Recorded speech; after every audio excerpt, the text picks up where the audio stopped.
What is up YouTube, Nick from TutorialTellers, and today I'll be showing you guys how to remove the steering wheel on your 1992 Chevy S10. So this is the kit that I ended up going with, OEM Tools for Professional Timing Gear Puller. Now this is the one that fit my truck. I tried two different kits and none of the hardware fit my truck. I highly recommend you going into your local AutoZone or Advanced Auto Parts and see what kit fits your truck rather than ordering online. So the tools you'll be needing is a socket wrench, and this is a 13 by 16, if I can get it to focus.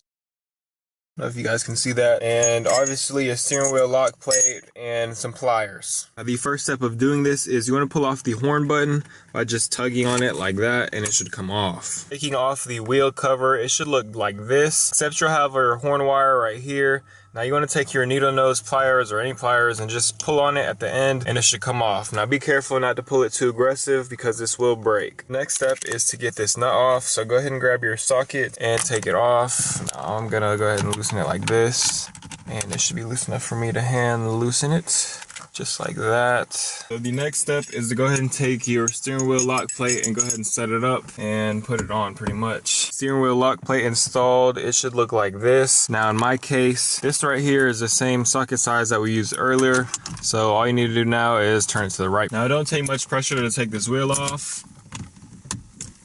Just like that is all you need.